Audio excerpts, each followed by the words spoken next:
What made you a feminist? Well, one could say art, the desire for beauty, the distinction between my observation of life, which I quickly perceived was not what it should be for people, what it could be for people, and I used for this an aesthetic standard. So I think that art influenced my background as an artist, as a critic, and as an aesthetician, made me into a revolutionary.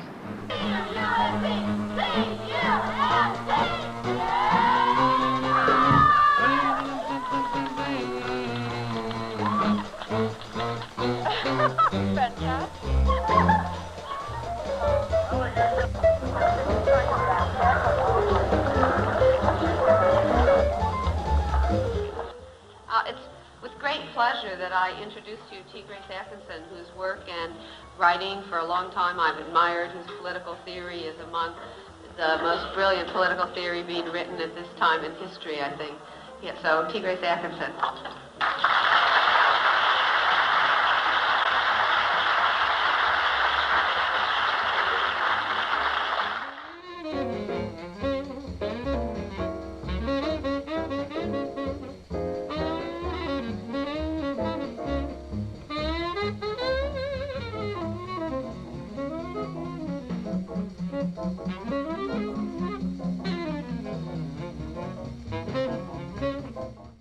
Most feminists in the United States became feminists through Betty Friedan's work, A Feminine Mystique.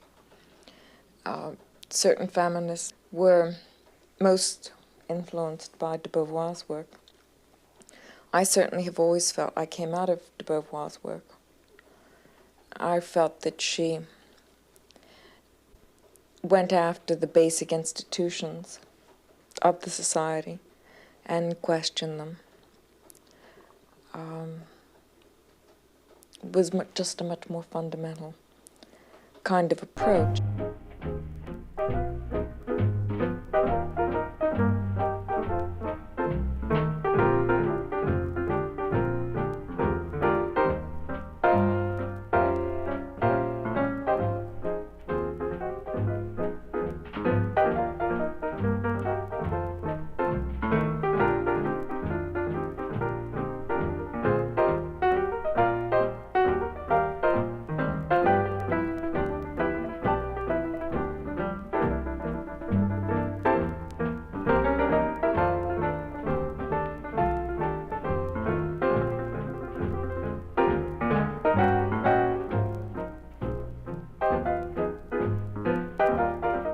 If you had equality between men and women, you couldn't have marriage. Just like people say, well, couldn't we get rid of the bad things about marriage? Couldn't you have gotten rid of the bad things about slavery and still have slavery? No, I mean, it sounds crazy. What would you substitute? Let's say... What do you substitute for cancer?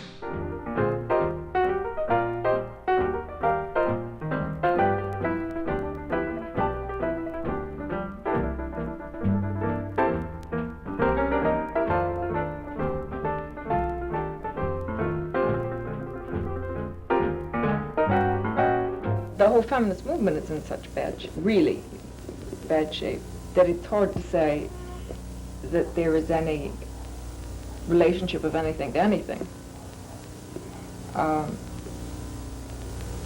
In terms of my interests are people doing things to change the conditions, that is the oppression of women. And until it comes to making moves, you really don't know where anybody is at or what any relationships are. That's what I learned, and it took me maybe a year in the feminist movement to learn that people's words, especially with women, the women live in such a disassociated state of fantasy, and words have to do with fantasy that has absolutely no connection to reality, that we keep falling into imitations of that within our own movement. That's why I say the feeling you must examine always, because sometimes the feeling is an old pattern that is politically counter-revolutionary.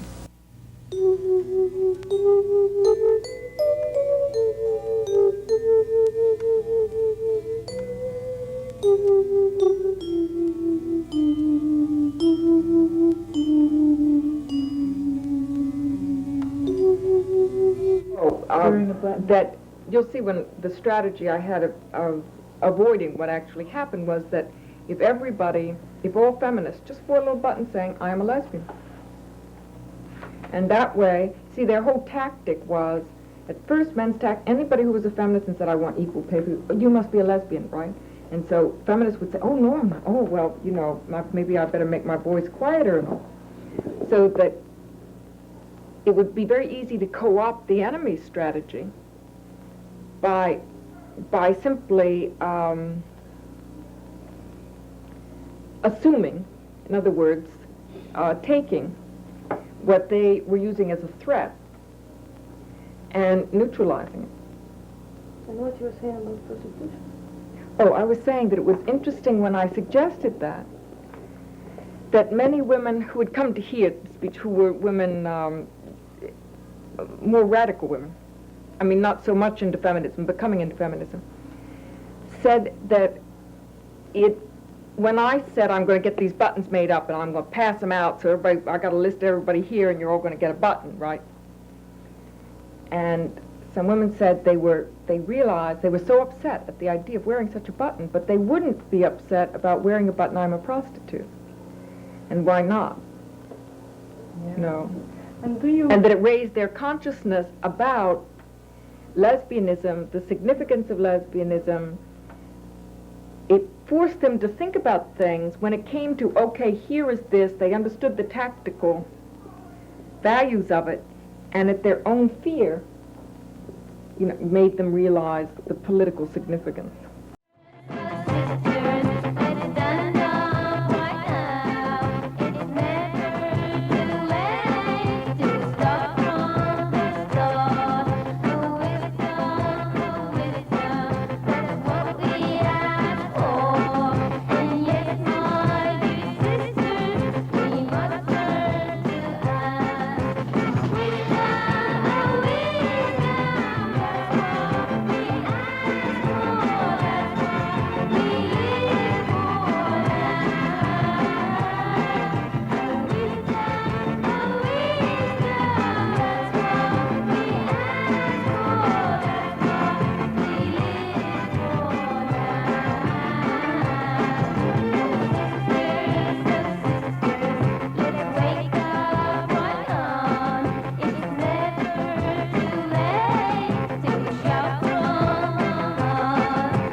Feminism must have some sort of economic comprehension of the exchange of goods and how that operates in a society, how it fluctuates. We don't have solutions. I sense a tremendous fear. I hear women talking about marriage who weren't talking about it before. I mean, who wouldn't have considered it before. There are people like myself in other movements who are in very serious trouble, and they must be supported. I think alliances are very, very, very hard, but I think they must be done. Cannot be feminist to collaborate with the government against the underground. The government is the enemy, and that you cannot cooperate with it. So I've been working very much with defense committees, with the Pat Swenton Defense Committee. I believe very strongly that one should live one's beliefs.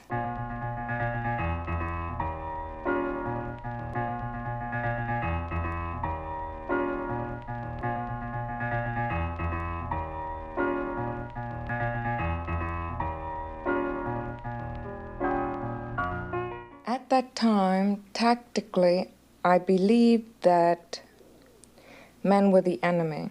I did not believe that biologically they were necessarily and incurably the enemy. I didn't believe, in other words, in some racial superiority theory. But I did believe that women were not going to be able to overthrow their own oppression without banding together as a group and putting their anger together, and their anger would propel them forward into a unity against men.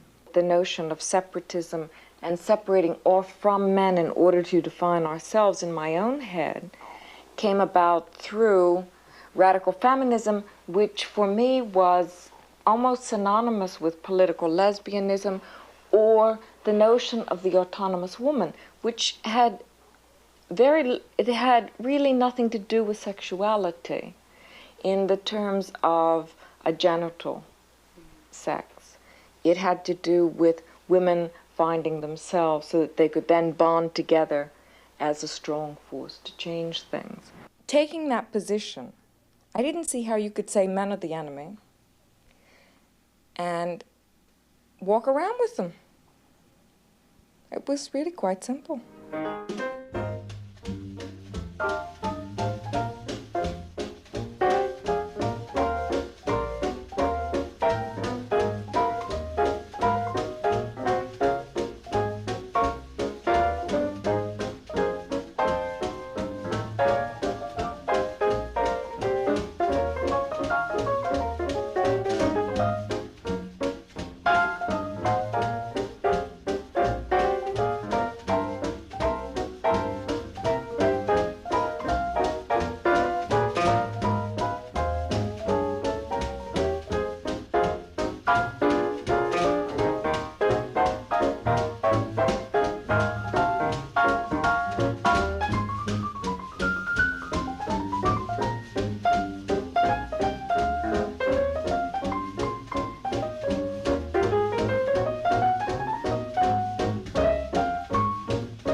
Okay, so T. Grace is going to be first. And the first action I did with T. Grace was in 1968. We picketed the New York Times to get them to end the segregated help wanted section.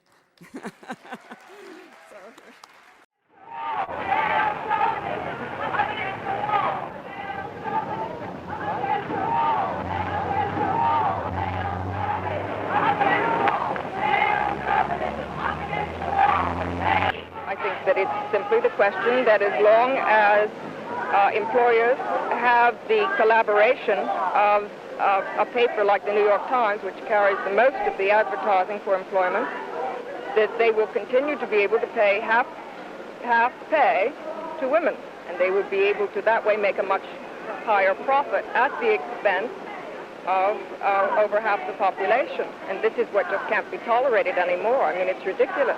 The central question for feminists has always been, how does the oppression of women work?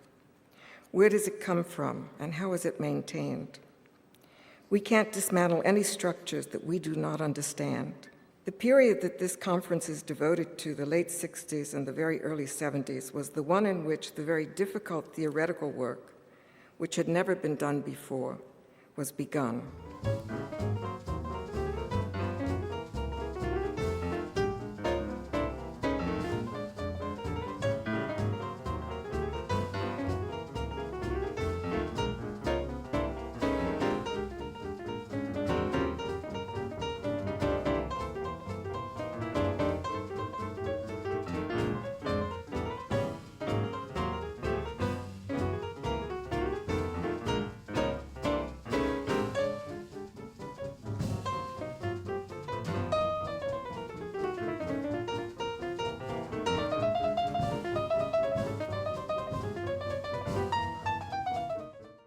embarked on this project of radical feminism in early '68, we faced two apparently overwhelming obstacles.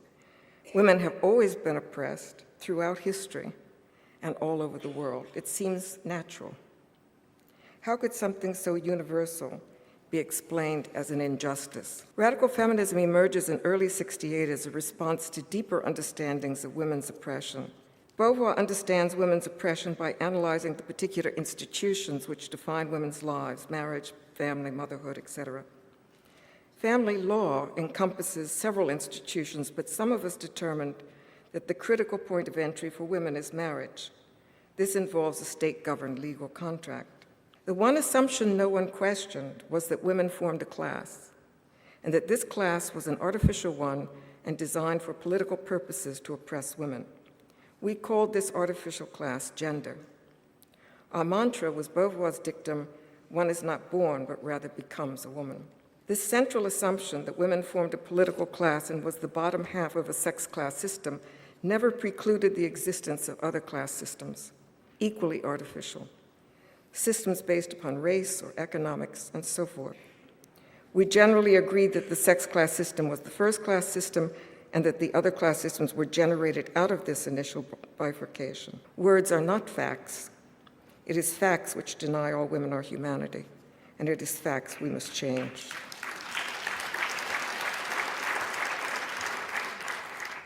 Postmodernism is a profoundly reactionary political theory.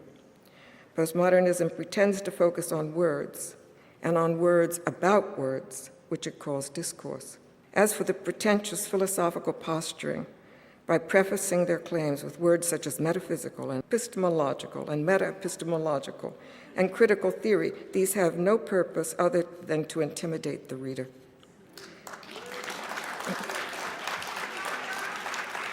Here are our options. We can limit our goals to advance a few women up into whatever existing systems we happen to find ourselves in, or we must understand and prepare ourselves for not only turning the world upside down, but more importantly, inside out. No gain is forever. Progress has been made on the most radical grounds and then constantly guarded. If you need a reminder, consider the right to abortion. We could start with the United Nations Human Rights Declaration, but substitute every individual for every family. Women's individual rights should not be conditioned on their existence within a family framework. The most obvious common goal for all individuals is the equal distribution of material goods without regard to merit.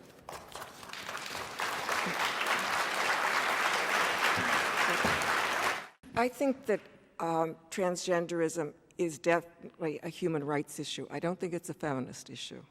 And that's where there's been some controversy. Doesn't mean it's not a human rights issue. I had a second part in terms of the transgender feminist issue. There is a conflict around gender. That is, feminists are trying to get rid of gender, and transgendered reinforce gender, and that is a problem. So I should have said that before. The other thing is, I think philosophically, if I can put it that way, that there are people imagining that you can dissolve the class of women by multiple genders, etc. It's a political problem. You're not going to imagine it away. It has to be understood, and all the structures that keep it in place have to be gotten rid of. It's artificial, but it's real in our lives, the oppression.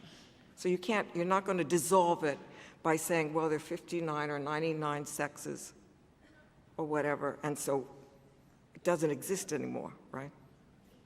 I mean, so there's a problem there. But I do think there is a conflict insofar as transgenderism reinforces gender. Just because you switch genders doesn't mean that you're not still opting for gender as an identity. And that's a big problem for feminists. I would really disagree with coupling transgenderism and lesbianism.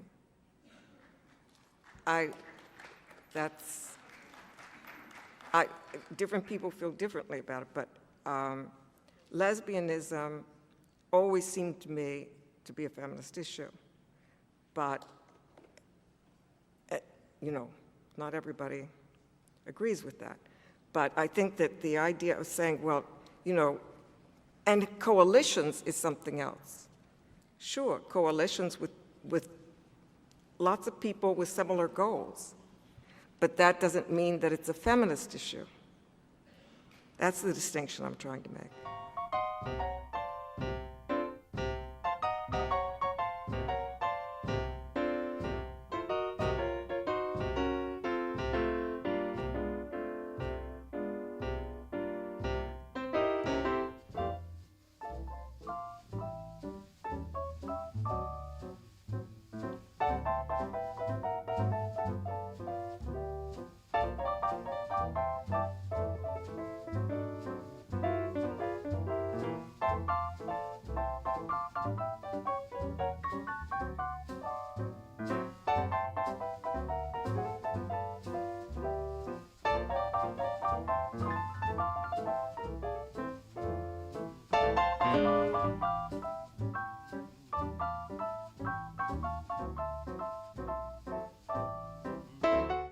Marriage contract, there's some birds and some flowers on the contract, but the terms of it aren't there.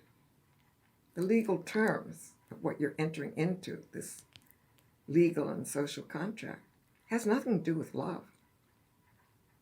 There's no guarantee that you're always going to have a certain kind of commitment from the other person. But that's what women hope it is. You can't guarantee to any other person that you're always going to love them in a certain way. You can't codify emotions. It's not possible.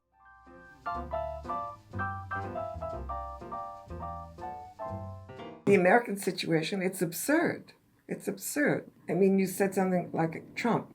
He's a reflection of how bad things are in this country. There was always the hierarchy. And a hierarchy, some people are going to lose. A lot of people are going to lose. And people just think, well, as long as I'm not one of them, you don't have to worry about it that much.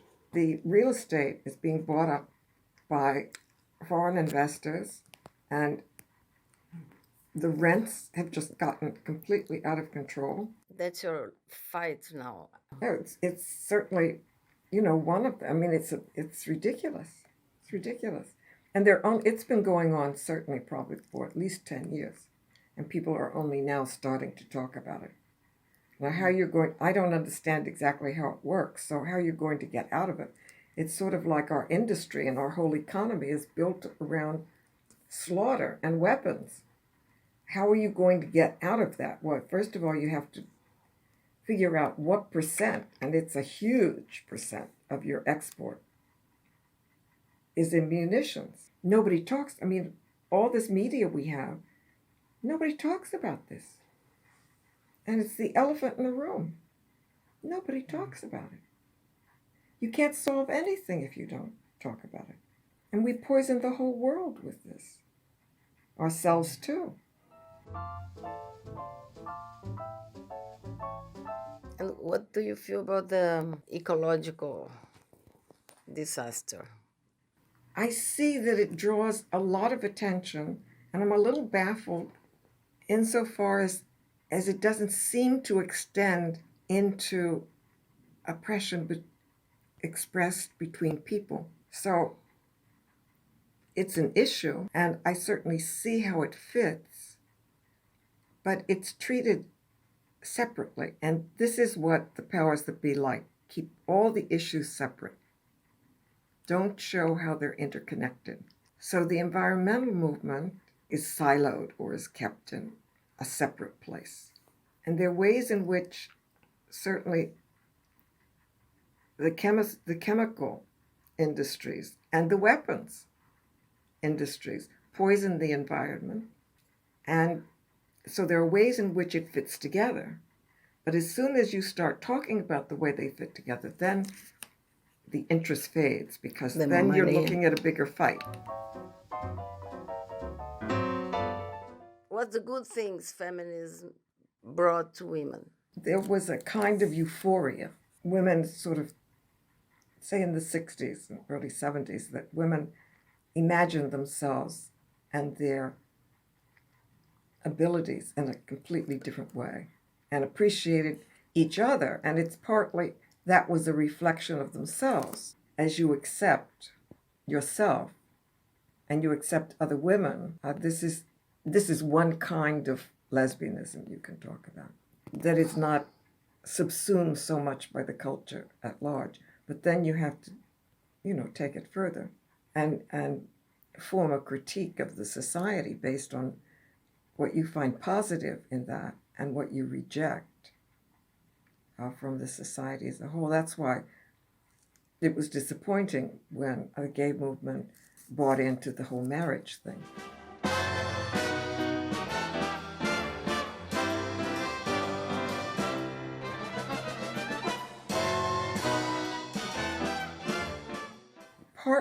Partly it was generational. The women who sort of found themselves in the 60s and 70s, they did not get into that. But people were caught up in, you don't want to put down people whom have faced a lot of discrimination, and they think that somehow to join with what is accepted in society is going to be the answer. Like marriage? Yeah. And it's also, you want a shorter fight. You want to be able to fix things and then go about your life. But the fight never ends. There's still... But it's not that kind of a fight. How do you see the future for women? Well, right now, I think we're, except for a very few improvements that could be taken away, I think we're kind of like it was in the 30s, after the first wave. Part of the problem with the subjugation of women is that we do collude in it. We do collude. Part of it is in order to survive, to see yourself as being injured constantly is intolerable. What is your main focus now? It's on I'm still a housing. fanatical feminist, but it takes me in different places. I think the Me Too movement's really important.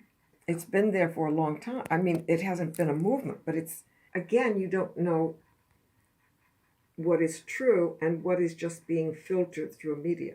It seems like it's isolated in terms of other issues, that it's about sexual harassment and abuse. But that can't exist unless you have a power imbalance. And I don't see it looking so much at the essence of the problem, the power imbalance. I mean, if you just look at how it arose in this country in terms of the media, you would have people like Weinstein and young actresses, right? The older actresses who were already had some power, he didn't behave that way.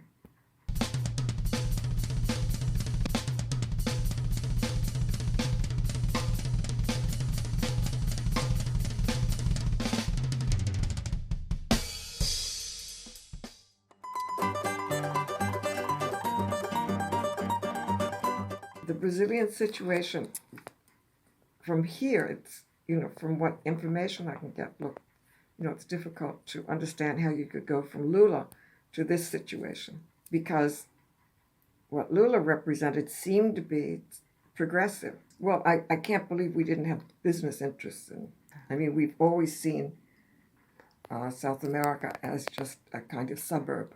In the situation in Brazil, women are going to have to not only fight their own fight, but then I take it there are other movements of resistance going on. They're going to have to struggle with the men there also, and the women who see the issue of women as frivolous. Yes. It's not important. I think that women have to understand how critical their subjugation is to the main political system. That means that the amount of struggle you're going to be in is pretty overwhelming. But since it is what it is, are you better off kidding yourself that it's smaller? Because then you're doomed. You can't possibly win it. I mean, if you don't define the question properly, you can't possibly find any answers. There are no solutions. And the main question is? It's power, relationships of power. And women must be autonomous. The more repressive the country is, it also gives you an opportunity because it's very naked. Very naked. Exactly.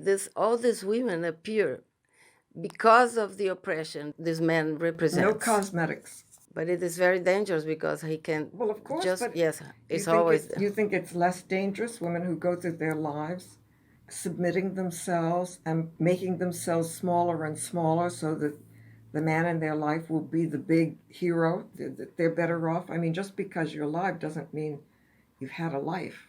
But women are always on the bottom.